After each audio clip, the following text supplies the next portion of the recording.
కడప జిల్లా rice mill ప్రెసిడెంట్ను.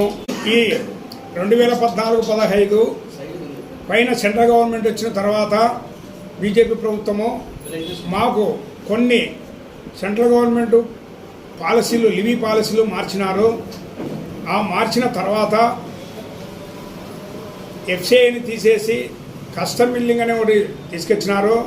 ఆ custom milling అనేది కొన్ని రాష్ట్రాలు జరుగుతున్నాయి, కొన్ని రాష్ట్రాలు జరగడం లేదు. మన రాష్ట్రం కిందకి వచ్చేటాలకు కోస్తా జిల్లాలో కస్టమ్ మిల్లింగ్ జరుగుతుంది. కారణం ఏమంటే అక్కడ రైతులు దొడ్డ రకం ధాన్యం పండిస్తారు. రైతులు అక్కడ 40 బస్తాల నుండి 45 బస్తాలు పండిస్తారు. అది పొరుగు రాష్ట్రాలకి ఎక్కడ పోదు. సీల్ సప్లై ద్వారా వడ్లు కొనిచ్చి మిల్లర్లకు ఇస్తారు. అక్కడ రైతులు కానీ రైస్ మిల్లులు కానీ బాగా నడుస్తున్నాయి. అక్కడ కొంతవరకు బాగా ఉన్నారు. కానీ రాయలసీమ కిందకి వచ్చేటాలకు మన రైతులు సన్న రకము ధాన్యమే పండిస్తారు. ఆ సన్న రకం ధాన్యము మన రైతులకు గిట్టుబాటు కాదు.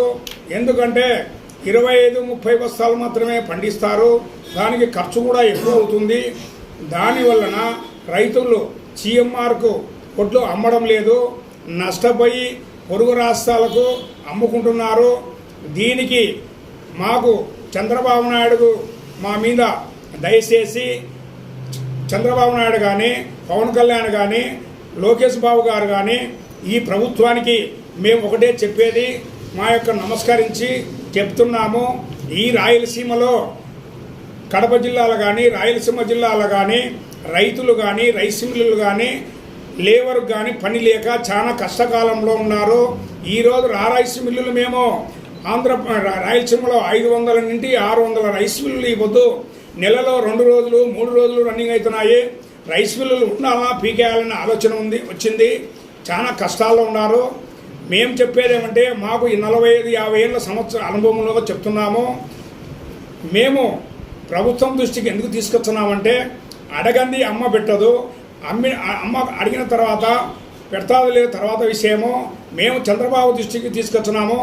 ఆయన మంచి ఉద్దేశంతో చేస్తాడని మాకు ఒక నమ్మకం ఉండాలి. కొంతవరకు 2015-16లో కూడా కొన్ని జీవోలు మాకు ఇచ్చినారు. ఇంటర్ డిస్ట్రిక్ట్ ప్యాడీ కానీ తర్వాత జీవోలు బ్యాంకింగ్ గ్యారెంటీలు కానీ కొన్ని తగ్గించి ఇచ్చినాడు.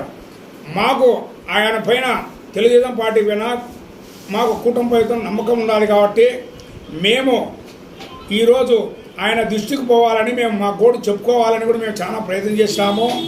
ఈనాడు ఇప్పుడు రాయలసీమలో రైతులు కానీ రైస్ మిల్లులు కానీ కార్మికులు కానీ బాగుపడాలనుకుంటే సెంట్రల్ గవర్నమెంట్ బాగుపడాలనుకుంటే మాకు సన్న రకం ధాన్యానికి బోనస్గా ఇచ్చి ఏమైనా సీల్ సప్లై ద్వారా కొనిచ్చి మిల్లర్లకు ఇస్తే మిల్లులు నడుస్తాయి. ఇట్లా కార్మికులకు బాగుంటుంది.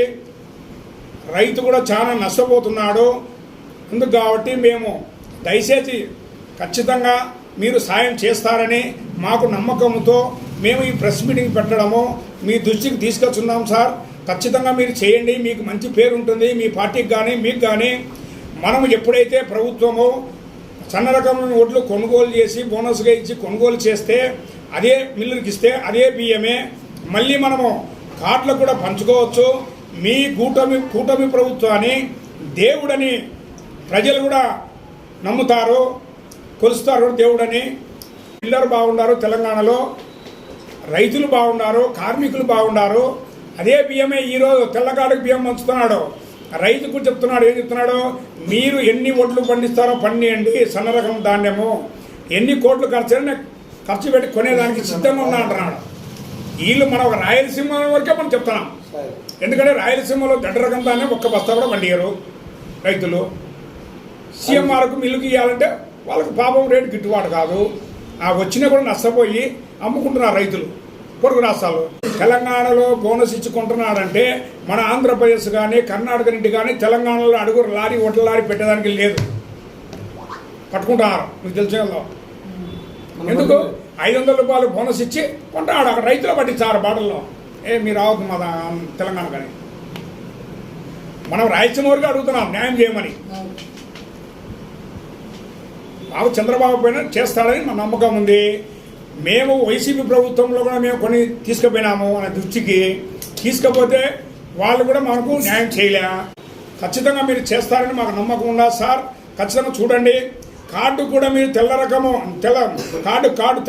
తెల్ల కార్డు కూడా మీరు సన్న రకం ధాన్యమే పంచినారంటే మన రైతు పండించే పంట సన్న రకం మన మిల్లుకు కొనిచ్చి ఇచ్చినప్పుడు ఆ బియ్యాన్ని మీరు మళ్ళీ హాస్టల్ కానీ తర్వాత ప్రజలు తెల్ల కార్డు కానీ పంచుకోవచ్చు. నిన్ను దేవుడిగా కొలుస్తారు ఈ రాయలసీమలో. అట్లా ఒకవేళ మీరేమైనా మా మీద దయలేకనో చేయలేక రైతులపైన కానీ మిల్లర్లపైన కానీ కార్మికులపైన కానీ చేయలేకపోతే మేము చాలా కష్టాలు పడవలసి ఉంది. ఈ రాయలసీమలో రైస్ మిల్లులు రైస్ మిల్లులు చిన్న మిల్లులు ఉన్నాయి. అవి కష్టంగా జరిగేది. ఇంకా మిల్లులని పీకేసి మేమేదో బొంగుబాలకు అమ్ముకోవాలా? మీరు దయచేసి మా పైన ఖచ్చితంగా మీరు ఆలోచన చేయాలి. దీనిపైన మీరు పెద్ద మనసుతో చేస్తారని మాకు నమ్మకం ఉండాలి. కాబట్టి మేము దయచేసి మీరు మమ్మల్ని చూడకండి. మేము వ్యాపారస్తులం. ఈ ఒక్క రైస్ మిల్లు జరగలంటే ఏదో తీసేసి ఇంకొక వ్యాపారానికి పోతాం. మీరు కావాలంటే స్టేట్ ఇంటెలిజెంట్ ఉంది, సెంట్రల్ ఇంటెలిజెంట్ ఉంది, మీరు నివేదిక తెప్పించుకోండి దీని గురించి. అయితే మా వాళ్ళు ఎందుకని కొంతమంది యోని వ్యాపారం చేసుకుంటా ఇంకో వ్యాపారానికి పోతాయి ఇంత రిస్క్ తీసుకొని చెప్పడం లేదు. నేను కూడా 40 సంవత్సరాలంటే కూడా టీడీపీ కార్యకర్తను. నేను కూడా ఇది మీకు మంచి పేరు ఉంటుంది. మా బాధలు మా కథలు చూడండి, ఆలోచన చేయండి. మీరు ఖచ్చితంగా ఇంటెలిజెంట్ సర్వే తీసుకోండి. కరెక్ట్ అయితేనే మీరు న్యాయం చేయండి. రాయలసీమలో రైతులకు కానీ మిల్లర్లకు కానీ కార్మికులు కానీ ఈరోజు రోడ్ల మీద పడినారు. కార్మికులు కూడా పని లేదు. అందుకు కాబట్టి దయచేసి మీరు చేస్తారని నాకు నమ్మకం ఉంది. ఖచ్చితంగా ఇది కుటుంబ ప్రభుత్వానికి మా యొక్క రైస్ మిల్లు జిల్లా తరఫున అన్ని మీకు ధన్యవాదాలు తెలుపుకుంటూ సెలవు తీసుకుంటాం సార్. Okay, thanks.